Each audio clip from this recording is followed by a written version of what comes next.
This is the Unscripted Podcast. All right, Bob, I got some stats I want to read you. All right. All right. Hammer. No, this ain't about a hammer. It's just stats. All right.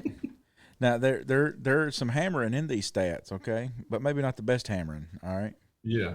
So I'm gonna give you some numbers here. All right. This is 127 games played.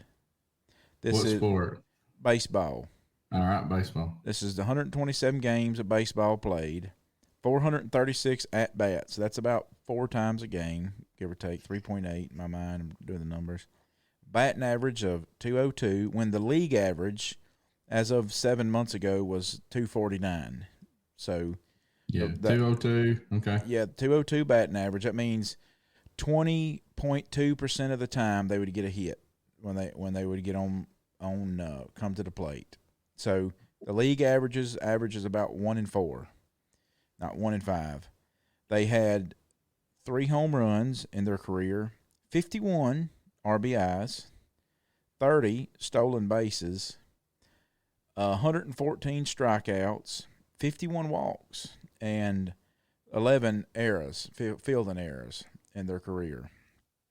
And this is at best kind of subpar average, you know. I mean, yeah. But I will say that And this is professional baseball, right? Yeah, this is MLB stats. I mean, you know, you're still talking about the best of the best. You're not going to see Chris, you know, with a 202 batting average. You know, even at my best baseball playing days I ever had, I never would have had a 202. You know, because when you remember when we were boys, how everybody played baseball. You know, and then everybody played football when you got bigger. And yeah, they were having to cut kids from the little league team. You know, now it's like we just need we need a warm body and right center. Yeah, I mean it's just because everybody played baseball because it didn't require anything but a glove. You know, Yeah, I mean, right. how many of us didn't have a Rollins glove growing up? You know, Yeah, exactly. And so but you know nobody played soccer, by the way. I just want to preface that. You know, I never knew anybody that played soccer growing up. Did you know anybody that played soccer growing up, Bob? Well, yeah, we did. Wow. Yeah. So communism had already made it to your part of Tennessee? Communism had already made it, and I mean, I was involved in communism by the time I was 10 years old. So. Wow. Well, communism had not made it. Yeah, we played travel ball. It was real fun because you played travel communism ball soccer. Travel soccer ball, and wow. and what was neat is we had a really good player on our team called Brandon Chain. And so our go-to play was give the ball to Brandon, and he dribbles all the way down, and boom, he'd score every time. And all we had to do, I just sat back. I was a fullback. I wasn't a runner, you know. I'll tell you how anti-communist playing soccer that I am. I don't even know what – I'm equating those positions to football. You know, but I'm hearing basketball. American football, right? Yeah, American football. I'm hearing you talk about being a fullback. Like, okay, you're the guy that just runs up the middle and dribbling. Yeah, and dribbling. So this guy is that. What does that mean? He's a forward, you know? And he's a forward. Yeah. There you go, Chris. You know a lot I communism. Yeah, there you go. Yeah, I know a lot about it. And so it's just like when you tell your wife when she says about how long's a foot, and you go like you have to do like that. Mm-hmm. Like, okay, you know, I just need you to tell me a reference number. And I just need to see something. Yeah, exactly. And so, you know, these are pretty, you know. So, yes, I knew people that played soccer. I'm sorry. Yeah, I played I bet your mama fed you GF too, didn't she, Bob? GF? Peanut butter. I bet you didn't get to eat. I don't know. I just knew we had peanut butter. Yeah, I bet you didn't get to eat Peter Pan growing up. It just. No, we ate Peter Pan. We probably ate Peter Pan and GF. So GF's communism? No, I just think that you just had an unhappy childhood now. You know, I just thought you had a good I didn't know that, you know, because soccer just hadn't made it to the mountains of Virginia. I'm glad that we got to play normal stuff like football and baseball. We played football. We played baseball, basketball. We played that too. Hey, listen, I'm going to tell you right now, there's probably guys that Ben, Chris is just mad because he couldn't play 4 sports. That's what it was. Yeah. Listen, I hope those guys are listening to the podcast, but there are guys that we literally used to bush hog the field and practice our short game in golf with. I mean, we would bush hog spots in golf. So you're gonna dog soccer, but yet you play golf. Yes, exactly. Listen, when Tiger Woods started playing golf, you know that changed the way the kind. It's like let me give you some stats, okay? Let me just give you some stats before back to the stats. Yeah, let me give you some stats before I mess this So we're up. talking about a subpar baseball player Yeah, here. but I'm gonna give you some stats now, some other stats. All right. Okay. All right. 6-time NBA champion, 91 through 93, and then 96 through 98. So not 6 times independently. I know who you're talking about now. All right, go ahead. And 6 times NBA Finals MVP, 91 through 93, 96 through 98. There's a break in there. NBA Most Valuable Player, 88, 91, 92, 96, 98. 14-time NBA All-Star. 3-time All-Star Game MVP. 10-time NBA First Team. NBA Defensive Player of the Year. Rookie of the Year. Rookie All-First Team. NBA Scoring Champion 10 times. NBA Steals Leader 3 different times. Slam Dunk Contest 2 times. AP Athlete of the Year. SI Sports Person of the Year. NCAA Champ 1 time, 82. National College Player of the Year, 84. 2-time Consensus All-American. ACC Player of the Year. ACC Athlete of the Year. First Team All-ACC. ACC Rookie of the Year. McDonald's All-American. They retired his number 3 different times. They retired it from Chicago when he was at the Bulls. They retired it from the Heat when he was at Miami, and they retired it from North Carolina when he left Chapel Hill. Ben, you know what word Chris is looking for right now? What? The GOAT. GOAT. You know, he never Greatest played of at all Miami. time. That's how good he was.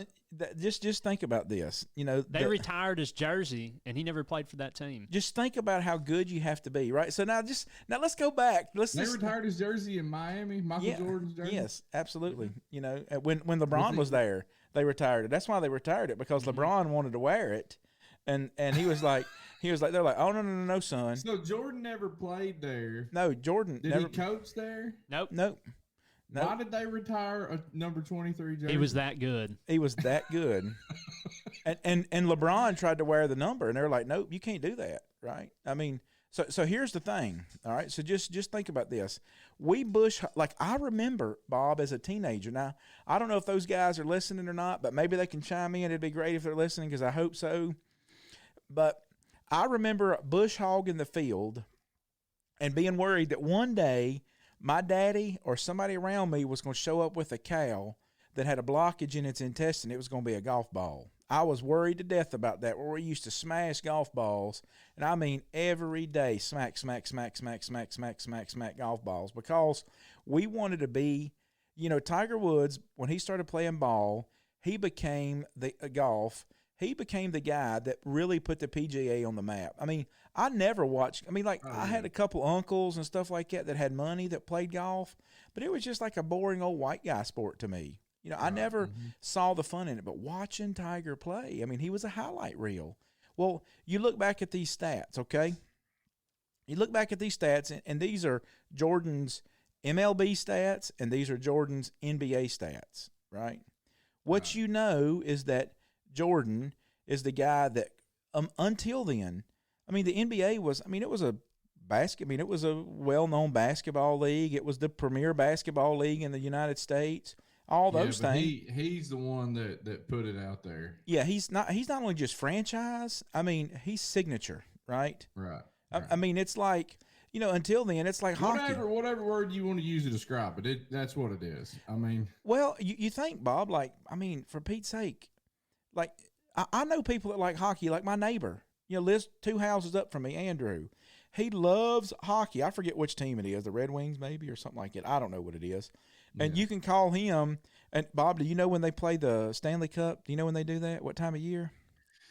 it's like in the spring. Like did you see what you had to do? I don't know if anybody's watching this show. If they're watching it, Bob looked off he hit the Q button. You know, right, but that's still not, that Q button wasn't going like. And yeah. Would you bet on that? Right? You know what I mean? Like, would you bet? I wouldn't bet on it. Yeah, I just remember, like, I've gone to a few Predators game, and like it's a thrill. It's a lot of fun to go watch. I'm not doubting that at all, and I'm not even saying soccer is not a thrill. Right? Yeah. I'm just saying that what I'm getting at is that, you know, those guys, hockey still has not had its great, you know, to where, I mean, I know we had a Wayne Gretzky, the great one, but like that he didn't define. Name a current hockey player in the NHL now. Yeah, exactly.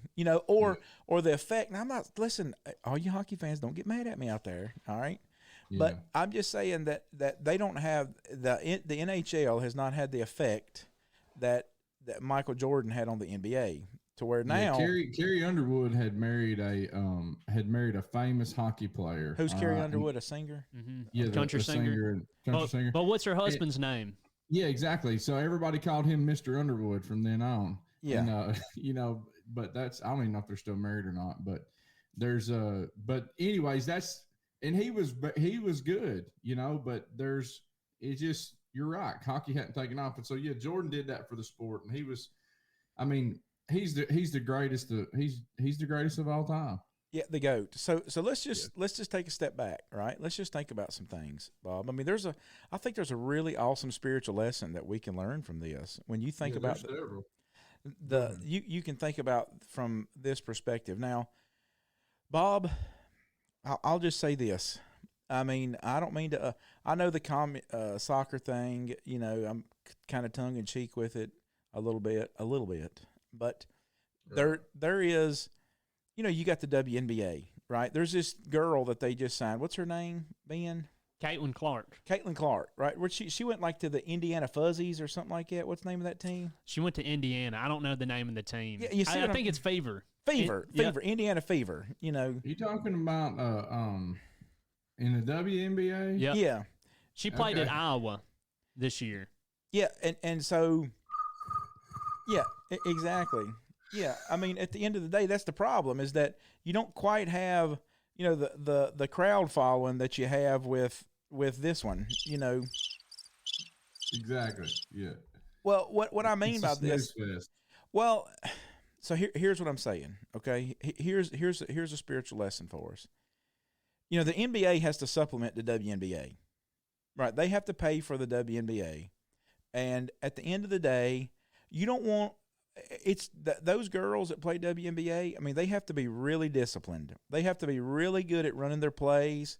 They have to be really good at execution and stuff like that.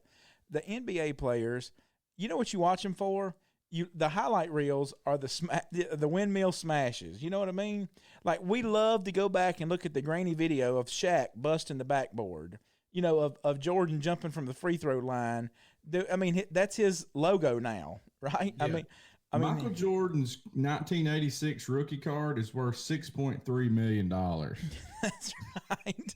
I wonder what was rookie basketball card. What's the girl's name again? Caitlin Clark. Caitlin Clark. Yeah, I wonder what her rookie card will be worth. Right. I wonder what Caitlin. I wonder how long it'll take Caitlin, whatever, to even reach $6 million. Yeah. So in her career.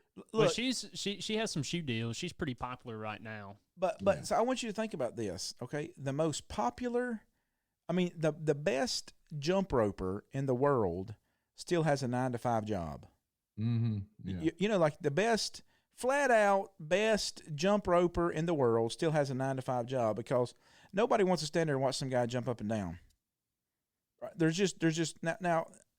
I want you to start thinking about this from a spiritual standpoint, Bob, if we can, because we picked on the WNBA, we picked on the soccer guys. Some of our Hispanic brothers may get mad at us now. We may lose some of those guys.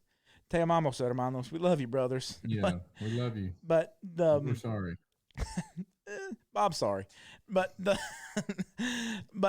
change the fact that I love you. But just think about this. Sometimes in the church, we have the reason why Jordan wanted to play baseball was because baseball was so popular. Right? Mm-hmm. Because he wanted to see what he could do. He was a highly competitive guy. I mean, they always talked about Jordan's competitive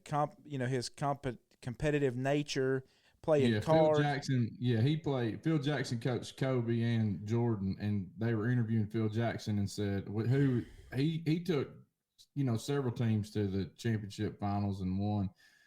But anyways, Phil Jackson, he said Kobe was competitive at basketball. He said Jordan was competitive at everything. Ping pong, playing cards, whatever it was. He was going to try to beat you and annihilate you. Yeah, and so, what you see, here's a blessing with this, okay? Jordan tried the best that he could do at baseball. Now, if you look at his stats, they tell a story of a mediocre player, but there's kind of a little hidden nugget of wisdom in there. And I was reading this MLB scout report, about him and this and that and the other, and the guy was talking about that Jordan had so many walks at his. I mean, he walked more than a third of the time.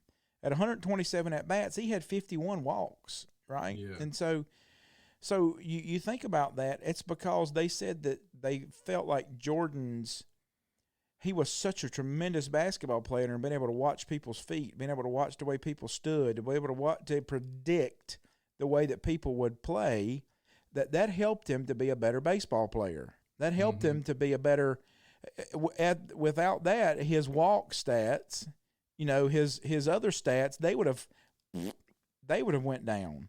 Well, it was because of his abilities over here that Jordan could do these things in here. Well, on the same side of the coin, Jordan was not a good baseball player, but he was the best basketball player. He was the best at what he could do. He defined the market for what he did, and he's the one that really is the person that you think about synonymously when you think about NBA. So what is a spiritual lesson for us then, Bob? What are some things you can think about the spiritual lesson for us? Well, the first thing that I think about is, all right, Jordan, he was the best, but he also had to have Pippen and Rodman and Luke Longley and Steve Kerr and Judd Butchler, but Phil he took Jackson. he took all those nobodies, Phil Jackson to draw these things up.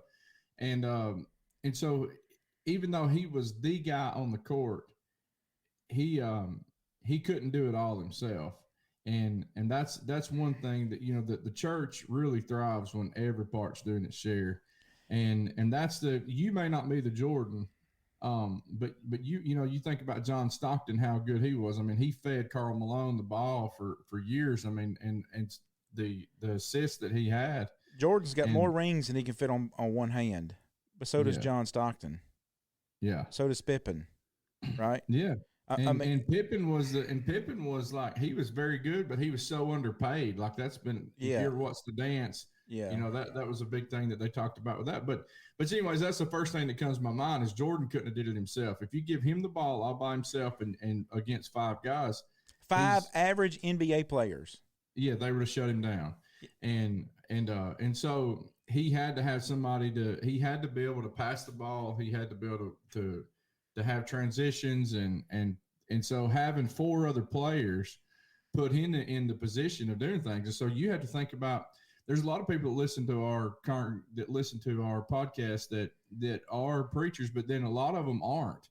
There's a lot of people that listen to our podcast that are they're just like me and you were, Chris, like we were just Christians, and that's what we desire to be. We're just Christians that preach now. But the idea though is that your preacher can't do things without you. Your congregation can't do things without you. And that was one thing I was talking to our church Sunday. I said, what if you're when people are baptized into Christ and they say, well, I don't know if I want to come to church on Sunday night. Here's the thing, bro, you don't have a choice. Right. When the Lord not only saved you, but Did you preach that Sunday morning or Sunday night? Huh? Did you preach in this? the morning? Because I preached the same. Sunday morning. I preached the same thing Sunday morning. Okay, maybe the Spirit was working, in both of us. But you don't have a choice in the matter. Like you can't. When the Lord, He not only cleansed your sins, but He added you to His body. You can't take off from the body. Yeah, my analogy was I just broke it into two things, a couple categories, and what hangs in the balance, and what hangs in the balance is where you park your car at, and what hangs in the balance of, I just used you, your family, and the church, where you park your car at, and so where you park your car at on Sunday morning, on Sunday night, and on Wednesday night, and I just said, we're fixing to have our fish fry. Anybody here in Hattiesburg, May the 11th, Saturday, come get you some of the best fish you can ever put between your teeth for free here in KW. And they're not asking for a donation. This ain't like a backdoor thing. You can come through the back door, but you just gonna get fish there. And but where you park your car at, there's a lot that hangs in the balance with that. It's not just about, and here's, I went as far as to say this, and that where you park your car at, if you quit parking your car there, you die. We've been doing this estate planning, Jessica and I have, and just trying to figure out what happens if we go stone dead tomorrow. And you just have to play that from a purely, plan those things. Yeah, it has to be a purely non-emotional decision, but if I died tomorrow, I said, listen, what if you died today and 8 people took your spot? And 8 people took your spot and they had to scramble to figure out what you're doing. You had been parking your car at the right place too. And I said, because just as important as the driver's seat is the passenger seat. If you're not taking somebody with you to do those things, you're not being successful in it. And so, a co-pilot, a fishing buddy. I mean, however you want to call it, and that's such a blessing to have. When did you say the fish fry is? May 11th. Why you May think 11th. about holding off for your not holding off. You had to coming down to get the stuff for VBS. Yeah. Well, that ain't but an extra week if you think about it. When's y'all's VBS? No, I gotta. Yeah, our VBS is coming up. It's gonna be in June. So okay. But no, I got stuff going on that day. But yeah, so that's don't put everything on your leadership. Your elders can't do it by themselves. Your preacher can't do it by themselves. There's no doubt, Bob, that some people are it's just the way things happen. Somebody's going to be out front, right? That's right. Yep. And that's fine. And you know Mark Pritchard, right? He gone on a couple of trips or whatever to Honduras.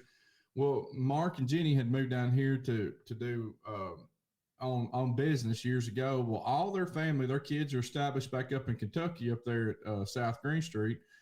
And so Mark has been an elder in the church here for years, but they're moving back to Kentucky to be with their family. Well, there's only 2 elders in the church. And so Dad stood up, last Sunday or whenever it was, and he said, I can't serve by myself, and, as an elder. And so somebody's going to have to step up. And that just kind of the same thing is that we have to be preparing not only our kid, we don't only have to raise our children to be elders in the church one day, and elders' wives, preachers' wives, but we need to be helping raise people that's going to go with them. Yeah. I mean, carry the load. Well, you think about that scenario in Matthew chapter 5, about this, here's the thing is that you're the salt of the earth, right? Verse 13, but if salt loses its flavor, how shall it be seasoned? Once you take away the Na, from salt, the base thing that makes it salt, and you've mixed it up so much, you could, Jesus is using this, one of these probable impossibilities, right? You got what I'm saying? So he's using this idea that because salt is a base, Na is a periodic table of the elements scenario. You can literally go down to the molecular structure, and I'd have to look at the atomic weight and all the molecule arrangement, blah, blah, blah, of what it is to make up what it is to make up the element of salt, right? You could go down and do that. He's not saying literally, how do you change something that is one. Yeah, he's saying once you lose your effectiveness. Yes, exactly. Once you've mixed everything else in with the salt, once you've got the sand mixed in with the salt, the practice kind of in that day was that, that's where we get the term salary from. Bob's salary, Chris's salary, Ben's salary, your living wage is your salary. It comes from the word salt, because they were paid in salt. When I was a boy, a man worth his salt. A man worth his salt, all those things. And kind of the practice was that, if I paid you 100 pounds of salt, Bob, for whatever reason, and then if you put in 2 pounds of sand in it, well, you just increased your yield 2%. You got 102%. Well, if the next guy throws in 2%, the next guy throws in, before long, you're going to end up with sand. And so Jesus uses this analogy: you're the salt of the earth. But if salt loses its flavor, you got so much sand in your salt now that you could literally sit down and pick through all them little pieces of silica and sand, all that stuff to find the salt again, but you're not going to do that. He says, how shall it be seasoned? It is then good for nothing, but to be thrown out and trampled under the feet by men. It's just sand again then. It has no value. So you look at, there's this idea that I've got this responsibility to be salt. I've got this responsibility to be, the next one is, you're the light of the world. A city on a hill can't be hid. No man lights a light, puts it under a lampshade, but rather takes it off. I mean, you look at the way all this stuff works, and Jesus is saying that he's not saying that there's an option there. He doesn't say if you are the salt of the earth. He says you are the salt of the earth. He doesn't say if you are a light of the world. He says you are the light of the world. And so what we have to realize is that my salt, my light, it's a powerful thing. You know, Jordan, he was a powerful basketball player, but he was a pitiful baseball player. And so you look at his stats, and what that means is that his light was best shine in the NBA. Your light, you may be a spotlight, you may be a match, and you might be a lighthouse. You know, here's something, I'll tell you this. At work, they went through, and industry always has this tendency to do this. So if we had to have these special lights that if you dropped them, they were shatterproof and all this and that and other, so you would never drop something, it would fall down in, I don't want to mention what we did, but it would fall down inside of what we made. Something that was very important and special. Yeah. So none of the pieces would ever fall down inside of it. Well, the problem with that is you already have these parameters you have to work in, right? It has to have these resistant ability things. It can't break, it can't bust, it can't shatter. Well, what they would put was all their focus into making it not that, making it not shatterproof. Well, then what you ended up with was a light that was about as strong as 2 box matches. And so you turn it on. Nobody can see. Yeah, you can't see nothing with it. It won't worth a hoot, you know? I mean, you shine it from here to your hand, and you don't have anything. And so, you know, we got frustrated with it, so nobody used those things. Well, then what they did was they went the other way, and they found these lights that when you turned them on, we all got these lights that when you turned them on from me to my hand, they were so bright you couldn't see anything then. You know, it was too bright. It was too bright. And so, you know, they looked at it and were like, okay, well, what we need is more lumens. Yes, we needed more lumens, which is the brightness of a light. But that's not what we needed. We needed the special kind of light. We needed a specific kind of light and a specific kind of those things. And that's just because we understood the environment that we worked in. So we had to discover and learn what was the proper amount of light that we needed. Well, you see, that's the problem, is that Jordan had to learn that he had the proper amount of light for the NBA. Jam up, the best kind he can have. He had the proper amount of light for the NBA, and he did not for baseball, MLB. I never got to watch Jordan play a basketball game, but when he played for Birmingham, it was the Stallions minor league team. The Birmingham, I forgot the name. I think they had It was associated with the White Sox. Yeah. They were a black and white team. You know, I remember the colors. I remember his jersey. But he played on that team, and we went to watch the Nashville Sounds. You know, we sat in the nosebleed section of the Nashville Sounds just so we could see Jordan. Nashville Sounds. Sounds.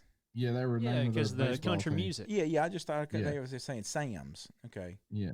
Sound. Yeah. And so we're sitting on and so Jordan, we got to watch him do batting practice. You know, he had his helmet off and shiny bald head out there. He didn't. Yeah. You know, he's out there hitting batting practice, and then, we got to see Jordan run from home plate out to the fence and back, kind of warming up. And then he sat in the dugout. Well, then about the 7th inning stretch, like they walk him out to the bullpen. And then, or maybe they walked him out in the 4th inning, and then like the 7th inning stretch, they walked him back because it was a sellout crowd, you know, to come watch Michael Jordan. Yes, sir. He never played. We just got to watch him walk, you know. Birmingham Barons. The Barons. Yeah. Okay. But so on that spiritual side is, I encourage you not to try to be the Michael Jordan of the church, and the reason is because that's just going to leave so much it's going to really leave room for Satan. But you know, Jesus said, "I'm the light of the world," but then he also told the church that you're the light of the world, and so we're to be the reflection of that light, right? And really and truly, Jesus was the man. He was the Christ, the Messiah. He was the one, but he left the gospel spreading to the 12. He left it to people who were salty. He left it to people that were going to take it, who would have zeal, but they weren't perfection. And so you don't have to be perfection. You don't have to be the Michael Jordan of the church to be effective. And Scottie Pippen and Dennis Rodman, you think about how many points. Rodman didn't score many points at all. No, he was terrible. He was awesome, man. Rebounding. Awesome. And so just think about this, Bob. If the church needs a Jordan, God will provide that way. Yeah. That's what I mean by this, is that if the church needs a Jordan, God will provide that way. And you don't have to seek out to be that guy. I promise you that God has always provided what we needed when we needed it. When Israel needed a deliverer, they got Moses. When they needed somebody to take his spot, they got Joshua. Mm-hmm. When they needed, I've been reading the Judges, and you go back, I read them every day for the last week, and you go back and look at some of these guys, and like God does, that was a weird period in Israel's history, man. And you go back and look at some of those things that God chose this guy to be a deliverer of Israel. And like you see, he's kind of the worst guy he can be. And then at the end of it, you really just get the message. And God chose him to be a deliverer of Israel. Really what God was after was Israel's deliverance. He went after that guy's glory. Now that guy ends up getting center stage. Yeah. But it's not because of his greatness or his. You look at all of Samson's failures. That's right, exactly. None of his warrior prowess or anything. You think about like Ehud, that's what I call him. I don't know if that's the pronunciation. We might get Gary Bennett to actually tell us that, or Tom. Sure, but yeah.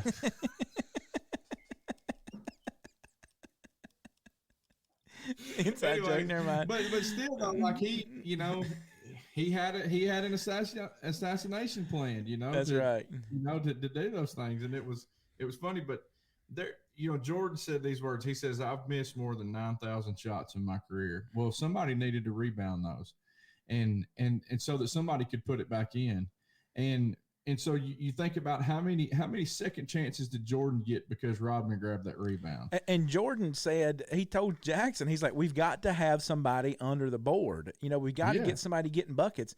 I mean, the Worm was... And he was the craziest dude ever. Yes. They didn't know if he's shown per game sometimes. Yeah, that's right. I mean, the dude had this was back when it wasn't normal to have crazy hair, and and no social media. Yeah, exactly. Like leopard print. I mean, like he's the savior of North Korea, remember? Like he's going to North Korea. I mean, this guy. But Jordan said we got to have this guy, and they won 3 more championships because of it. Yep. I mean, and so he said, I've missed 9,000 shots in my career. I've lost almost 300 games. 26 times I've been trusted to take the game-winning shot and missed. I failed over and over and over again in my life, and that's why I succeed. And so you're going to fail at bringing somebody to the gospel. You're going to fail at answering a question correctly for somebody. But don't allow that to keep you from doing what you're supposed to be doing. God picked, you think about this, that in Acts 4, they perceived that Peter and John, this is one of my favorite verses. We'll use it some on the podcast here, but when they perceived when they saw the boldness of Peter and John and perceived that they were uneducated and untrained men, they marveled and they realized they had been with Jesus. But by the time you get to Acts 17, when they're in this region and they're going to attack the house of house of Jason because Paul and them were there, they said those who have turned the world upside down have come here as well. And so they're trying to drive them out of the region. Well, it was untrained and uneducated people that just decided that they were going to be salty and they were going to go spread salt. They were going to go be the light in the world. And reflect the light of Jesus to others, and man, like the power in that is because Jesus, he could conquer it himself. He's going to come back and be the conquering king, riding on the white horse. It's already conquered. Revelation 19. It's already conquered, yeah. And he's going to show that he's conquered it when he returns. And the armies in heaven are going to follow him on white horses. And today, you have a message that's already conquered whatever it is that somebody's facing. Bob, there's another, and those make me think about this, something that's a powerful part of this. And when I played baseball, we had this kid that it was coach's son, and he had a rocket arm on him. And I mean, when we were playing Little League, I mean, he was throwing this thing.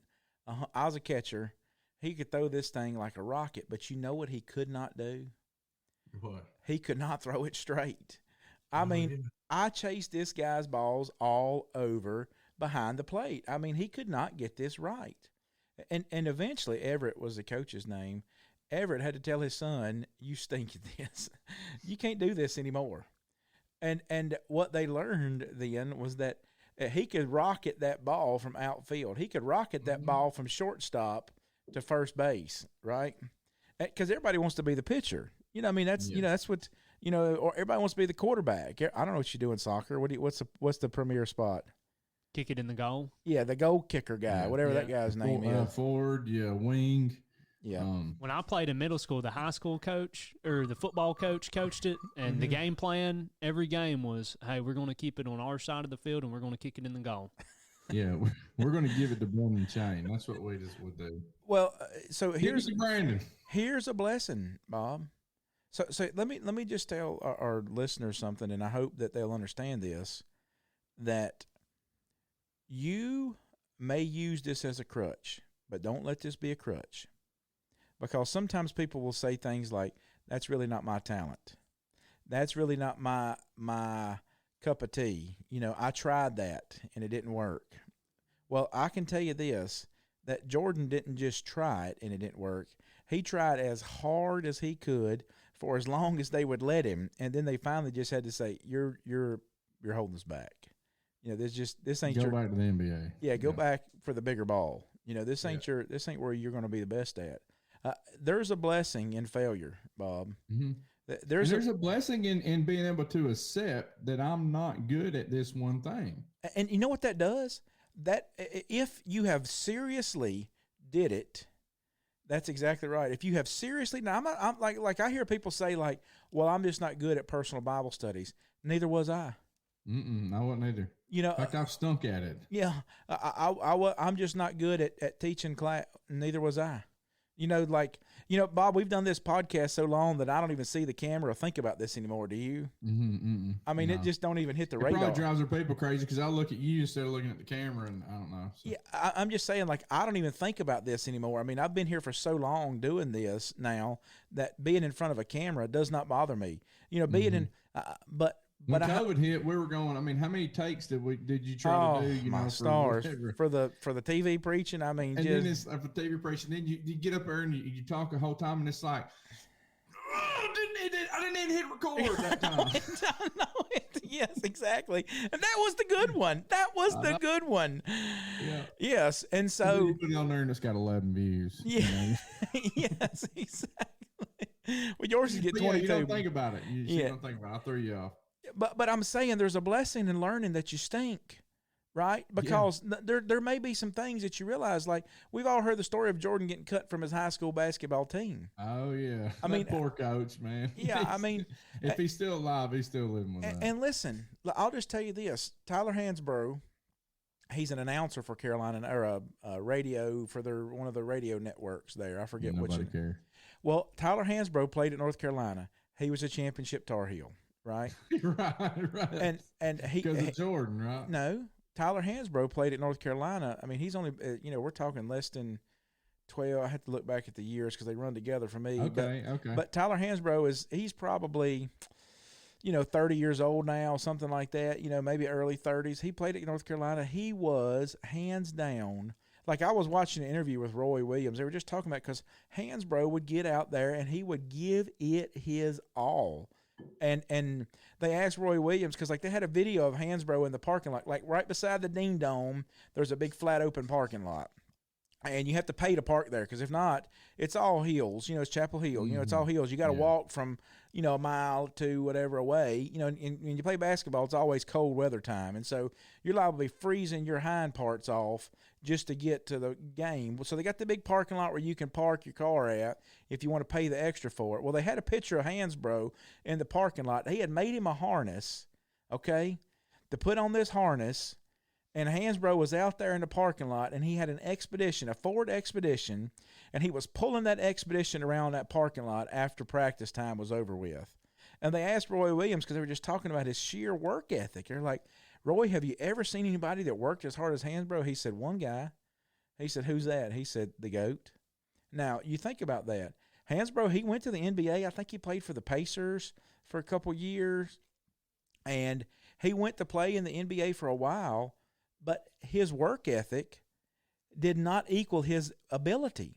It just talent. Mm-hmm. Yeah, that's what I mean. His talent, and so what happened is Hansbrough's now back at Chapel Hill. He's some kind of, like I said, you have to look it up. I don't remember exactly what he does there now. But he's commentating. He's calling. Yeah, he's that's exactly. He's like the Chapel, the Tar Heel Network guy. Not the ACC or, I mean, we're talking like on down the pipe here. You know what I mean? Like, that Saban is going to be on ESPN. You know what I mean? Like they're going to give him an ESPN. Yeah, but Bob Kessling is at the Vol Network, and unless you listen to the Vols, you don't know who Bob Kessling is. Same way Georgia Bulldogs have been really good, and even Alabama football has been really good. There you go, Jessica. But at the same time, like, unless you listen to their network, you don't know who their guy is that calls the shot. But Hansbrough was, according to Roy Williams, he coached with Dean, he coached Jordan, he was there for championship games, and he said nobody works as hard as Hansbrough. He said he's on the same plane as Jordan. Well, here's the blessing, Bob. Tyler performed at the best he could ever perform at, the level he could.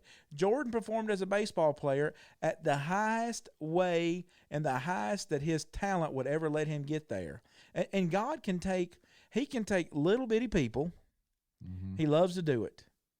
I mean, just think about the way Jesus says it. He says, if you really want to lose your life, if you really want to find your life, here's how you do it. You just have to give it up. If you really want to be great, I don't know how else to tell it to you than this, and just be a servant. You do those things.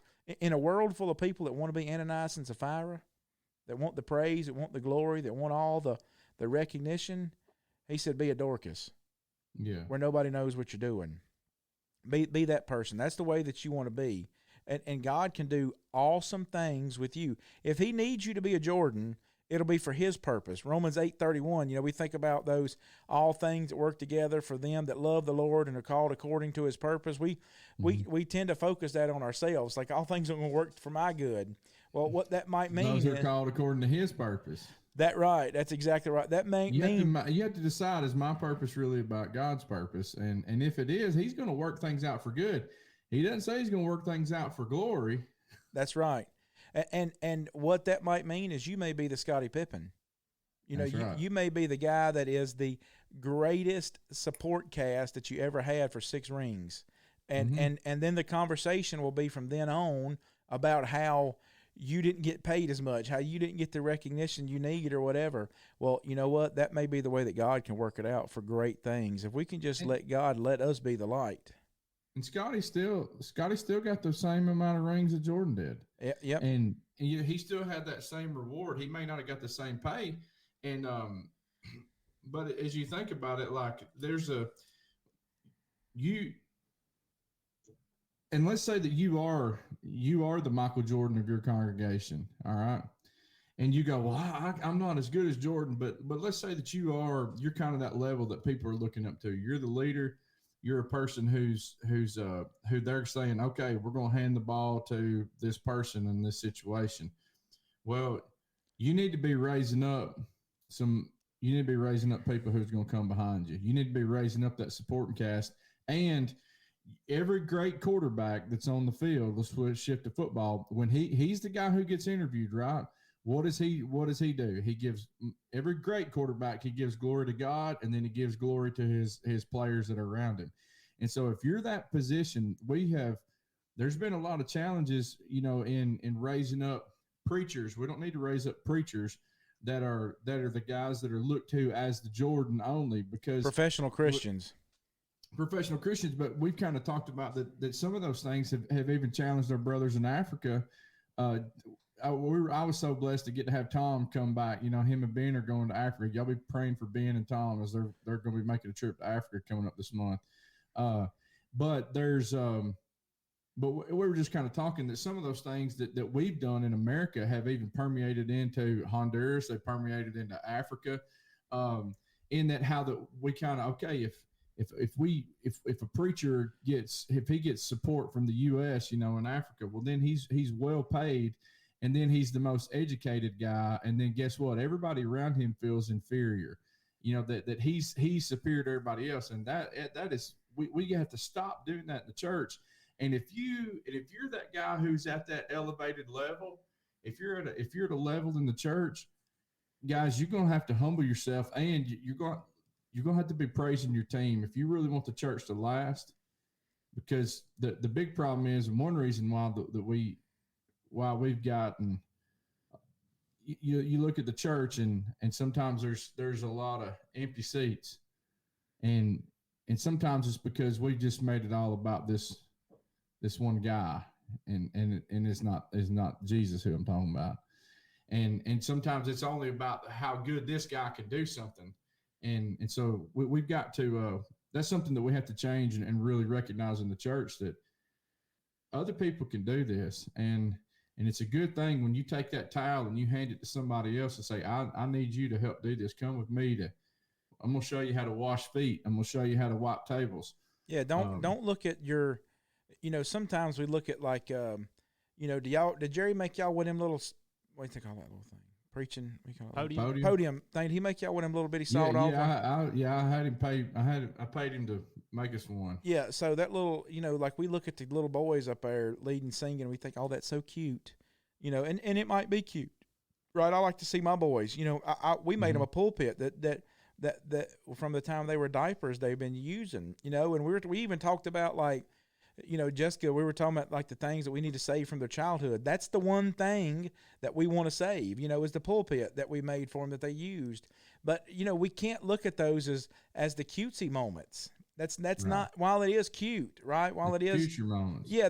We got to look at those as seed moments, that seeds for leadership. Yeah. That these are the moments that we're planting things in that can become something great. I mean, the Bogalusa church south of us here, right, snuck across the line into Louisiana.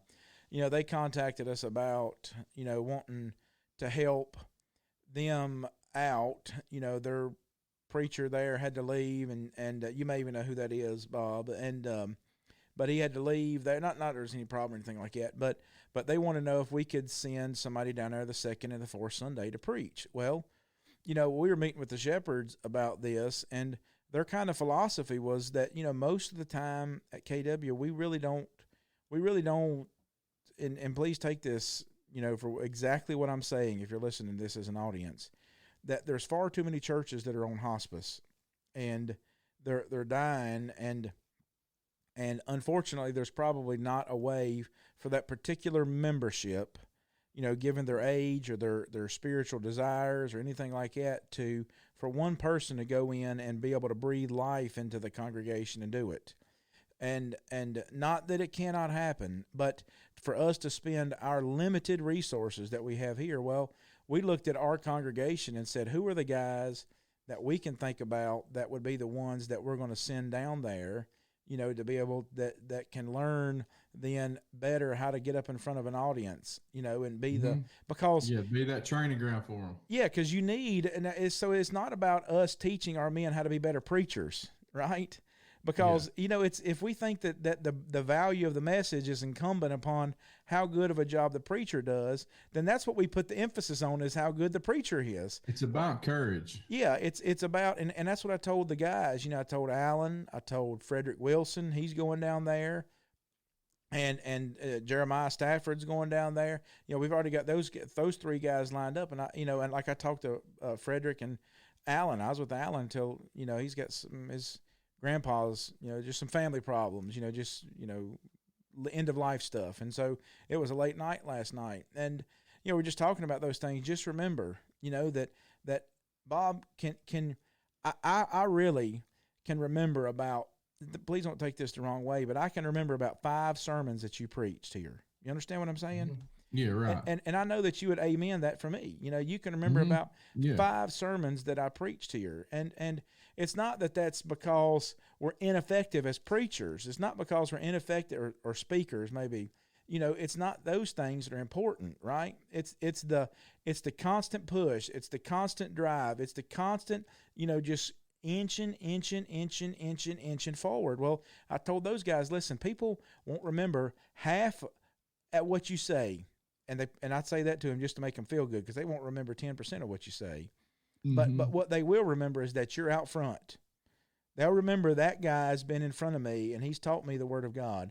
They'll remember the example that you're setting, because you're doing it because you want to raise your family. You want to see the church to grow.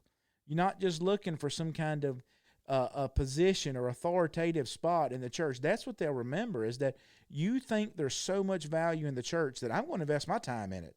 That they'll remember those things. And so in years to come, when the church is looking for new elders, it won't be scrambling saying, well, Daddy's dying, who's got the wheel? What's the plan now? They're going to say, I remember Ben Craig getting up. They're going to say, I remember Bill Frame. He's gotten up and giving those Wednesday night devotionals. That's right. And those are two guys who were elders in the church.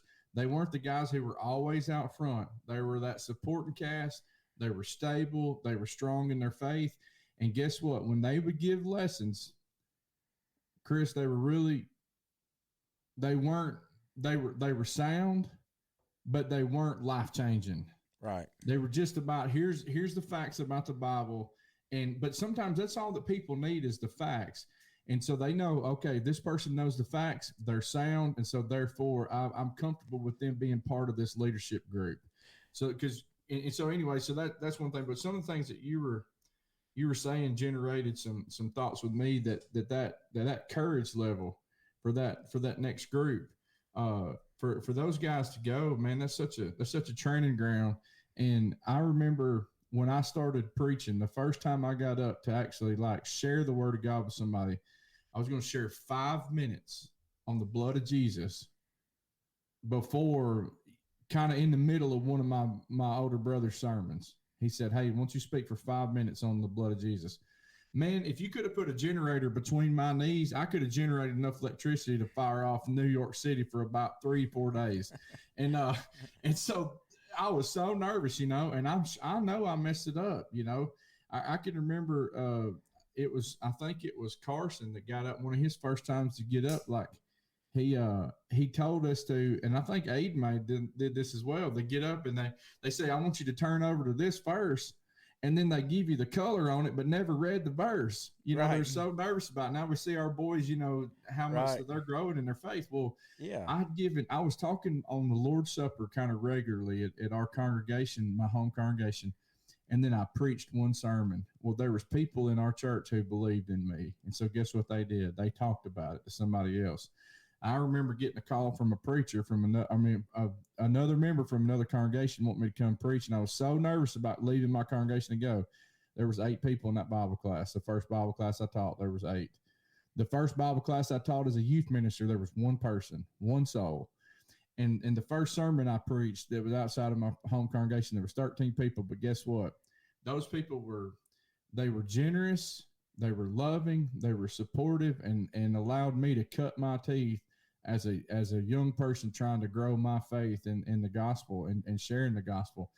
And man, those opportunities, so you think about, okay, well, there's 12 people. Those 12 souls are important wherever that, or 20 souls in Bogalusa or however many it might be. It's important. But as you said, it may be hard to go and breathe life into that, because KW has done that before at congregations where they had 12 and now that congregation's got 6, and we sent guys over for 2 or 3 years trying to boost them up. And the idea is that one guy can't do it. Jordan can't do it. That's right. And so, the big thing is for us is that, ultimately, man, we'll all write our own stats, right? And And no matter what, even if Jordan was the worst NBA MLB player ever, he still played at the top of the game, right? Mm-hmm. And he still did the best that he could do. So, what God wants from you is the best that you'll give him. That is the whole purpose of this whole picture of sacrifice throughout the pages of the scriptures. God has always wanted the best that you'll give him, because he can do great things with whatever you hold back. God can't do anything with. And so what you've got to see is that I can give God my best. I can work as hard as I can, and if I need to be a Michael Jordan, well, then I'll get my MVP jersey. But if not, you know what I'll be? I'll be the guy that, if they just let me sell, wouldn't you love Bob, to be the concession, the guy selling popcorn at like one of those, the 96 Bulls NBA Finals? Man. Oh, I mean, absolutely. Wouldn't you just love to be there for the excitement? I'd love to be the guy going down there mopping up, their sweat off the floor. Yeah, the little squeegee guy. Listen, I remember taking Aiden. Okay, like this will tell you how it is. I remember taking Aiden. I got pictures of Aiden on the foot at Chapel Hill. They got a museum beside the Dean Dome, and there's a section of the floor that they've got in there that's got the little Tar Heel foot on it. I've got pictures of Aiden where he's only old enough to sit up yet. And it's so small that when they're just starting to sit up, like you can't even let them sit up long. This is hardwood floor, right? Like I had to take the picture. I need the Bopsy chair. I had to take the picture and then run over there and make sure that he didn't fall over, right? So I remember Aiden was so little one time that we were watching a game at Chapel Hill, and they'll send out, like when somebody falls and they get sweat on the floor or whatever, and that Aiden was going to run out. He was those little kids that were out there, part of the Rams club or something like that. And I was like, Aiden said, man, I'm watching the guys play, and Aiden's like, I would love to be one of them boys that wipes up that stuff. Mm-hmm. And I remember thinking, like, what a thrill, right? What if we had that when Jesus said, except you become like one of these little children, there's no hope for you. What if we all had the same thrill that, man, I want to make free throws, I want to shoot 3-pointers, I want to do all those things, but what if we just realize, you know what? I want to have the same zeal to be able to just wipe up the sweat, the nastiness off the floor. Would that change the church? That's powerful. And that's I got two quick things, and I'm sure you probably got some more, before we close up, but I know we're trying to wrap up. But I want our audience to think about this, that 2 Corinthians chapter 8 and verse 12. It says, for there is first a willing mind. It is accepted according to what one has, not according to what he does not have. And I know in the context there, it's talking about giving. Well, you got to think about giving more than just your resources and your money. And the most what verse is that? 2 Corinthians 8 and verse 12. 12, okay. For there's first a willing mind, it is accepted according to what one has and not according to what he does not have. And so what you have, the treasure that you have with the gospel today, wherever you're listening at, the truth that you have, that's the most precious thing you can give to somebody else. Plant a seed with it. And Jordan had a love for the game. And that zeal that he had, you're talking about if the church had the zeal to wipe up sweat on the floor just to get around the game that's there. And the reward that's in heaven and but we understand there's challenges that's in the church, and there's things that need to be done. How important is it to take the trash out? Well, there was a real dirty job that had to be done last Wednesday. It was this is kind of funny too in a sense, but man, we're a country church, and you know what happens like in the spring and wintertime. Well, in the wintertime, man, we've had some mice that have gotten into church. They've been getting some life in the church at Capitol Hill. So there's more goldfish, and we got biscuits on Sunday mornings that people bringing biscuits. So there's biscuits, crumbs, and that kind of thing. Well, we've had to put out some poison, so we've had some dead mice that have showed up, that bubbled up, and one of them got in the stinking in the basket and got the stinking, and it was the Secret Sisters basket. So they got the Secret Sisters ministry, where they come and they leave gifts for each other or whatever. Right. Well, How nice is it to get in a Secret Sisters basket and there's a treasure of a dead mouse, sitting in that thing. Well, guess what? Somebody's got to take that mouse out, and so that's a dirty job, dirty jobs with micro, and it's a dirty job. Well, so you think about it. What were you think on that Wednesday night? What do you think was the most important job in the church? Dead mouse guy. Somebody had to get rid of that dead mouse. Dead mouse guy. And so he went, we had a brother that stepped up, and I don't know if he stepped up voluntarily or if he just said, man, this has got to get done, or his wife said, go get that thing. Yes. But somebody got it, and well, if there's first a will in mind, it's accepted for what one has. Well, Tom preached that night, and so Tom had such a great job. Well, if that mouse would have sitting there and been permeating the whole time, how effective do you think Tom's lesson would have been last Wednesday night? Everybody smelling a stinking mouse. Everybody smelling a stinking mouse, and so that's the one thing. That the next thing is I think about Jesus and Judas, and there's a passage where when Judas comes to betray Jesus, and he says, "Friend, why have you come?" And Judas is coming to betray him in that moment. Judas spent 3 years with Jesus, and Jesus never became his zeal. Jesus never became Judas's treasure. And so you think about that you can spend so much time academically with Christ that, and okay, I know these things, but it's like, is he really going to become your treasure? I was at the Thrive Conference this weekend in Decatur, Alabama, and Reed Swindle, man, that dude he's good. Reed was talking about this, and he was talking about Bible Bowl, and he said, you do all the Bible Bowls that you want. He said, but what I'm telling you is he said, sometimes we'll raise up people who have this academic knowledge, but they can't communicate to anybody.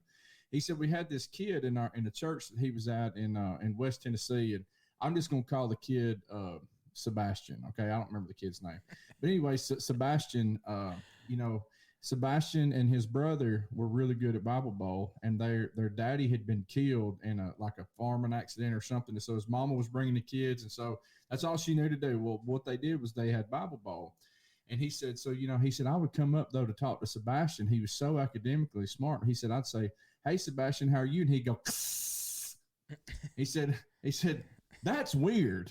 He said, when you got a kid that hisses at you at the church, he's like, that's weird. He said, but the kid had more Bible knowledge than anybody. And he said, so we were taking the Bible Bowl. He said, Sebastian would win that thing. He said, him and his brother were always competing because they were tied with 100. So they were looking for extra bonus points to see who could actually win the thing. He said, he said, Sebastian went all the way up to whatever the highest level of Bible Bowl is. He said, I don't know if it was the state championship or if it was the nationals of the Lord's Church and Bible Bowl. Anyways, Sebastian went up there and he won this thing. He said, so, he said, we kind of gotten beyond kind of the awkward phase of, hey, Sebastian, and, him hissing at him. He said, the Sunday after he won, he said, I asked Sebastian, so Sebastian, what are you going to study next? He said, oh man, he said, I'm tired. I'm taking a break from that thing. I'm not going to be studying. And what happened was it was academically for Sebastian. It was something he was doing, but it wasn't his joy. It wasn't his treasure. It wasn't his zeal. Basketball was Michael Jordan's zeal. He had a zeal and a love for the game. And the question is, do I have a love for Jesus and a love to share that treasure that he has? And if you just first have a willing mind, God's going to accept what you have to offer, as long as you're offering the truth. Amen. Hey, we're going to have a special guest next week, guys. Y'all tune in with us. We'll see you then.